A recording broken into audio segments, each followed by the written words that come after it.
Bonjour à tous, bienvenue dans ce nouveau tuto. Aujourd'hui nous allons apprendre comment tricoter le point de jersey. C'est parti! Alors avant de commencer, on va voir ce qu'est le point de jersey.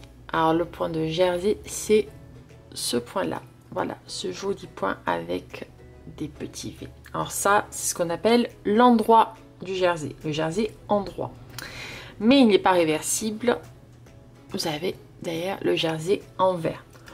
Tout aussi joli, soit étant passant, on peut faire de très beaux ouvrages aussi comme ça. Voilà, alors c'est un point qui se réalise sur n'importe quel nombre de mailles, ça c'est cool. La particularité du jersey, c'est qu'il roulotte.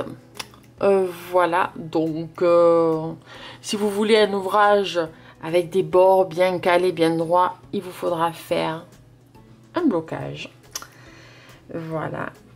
Qu'est-ce qu'il y a avec ce point de jersey? C'est le deuxième point que vous apprenez quand vous apprenez à tricoter. Voilà, dans l'apprentissage du tricot, c'est le deuxième point qu'on vous apprend. Et qu'est-ce qu'il y a d'important avec le jersey? C'est qu'il vous sera très utile si vous voulez faire un échantillon. Parce que les échantillons sur les étiquettes de pelote se réalisent en jersey. Voilà. Bon, je pense que je vous ai tout dit sur ce point, donc on va commencer le tuto. C'est parti! Alors, pour le jersey, on va commencer. Donc, le fil sur l'avant de l'ouvrage. Donc ici, je prends bien soin, vous voyez, j'ai mes aiguilles là et le fil bien sur le devant. On va piquer donc ce brin avant de la maille, de la droite vers la gauche. Donc, comme ceci. Voilà, donc là, mon aiguille est devant et mon fil aussi. Je prends mon fil côté pelote, je l'enroule autour de la maille, autour de l'aiguille droite, pardon, en passant par-dessus l'aiguille, comme ceci. Voilà, je maintiens le tout, hop, comme ceci. Et là, je repasse sur ce brin avant. Voilà, je suis ressortie. Et une fois que je suis sur cette position, je fais tomber ma maille de l'aiguille de gauche. Je reprends. Donc, je pique de droite à gauche mon brin avant ici. Comme ceci. J'enroule mon fil côté pelote sur l'aiguille de droite comme ça. Et je repasse sous mon brin avant. Et là, je fais tomber ma maille de l'aiguille de gauche.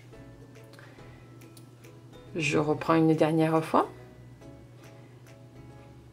Brin avant, de la droite vers la gauche.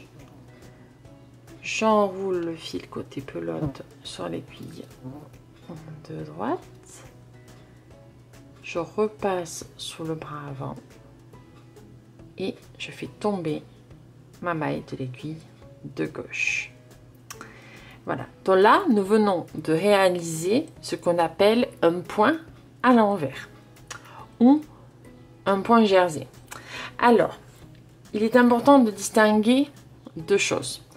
Là, nous venons de faire un point à l'envers, mais ça ne vous donnera pas le motif ici. Pour avoir ce motif-là, il va falloir que vous alterniez un rang à l'envers, comme je viens de montrer, et au deuxième rang, un point à l'endroit. Voilà, ce qui vous donnera du coup ce motif-ci et donc le point de jersey. Voilà, si vous faites tous les rangs en maille à l'envers, ça vous donnera ceci. Voilà, pardon, dans le bon sens c'est mieux. Ça vous donnera du point mousse. Voilà, tout simplement. Donc ça ne suffit pas de faire toutes les mailles tous les rangs pardon, à l'envers. Il vous faut alterner avec des rangs à l'endroit. Voilà. J'espère avoir été claire. J'espère que ce tuto vous aura plu. Pour ma part, je vous laisse là et je vous dis à bientôt pour un nouveau tuto. Salut, salut!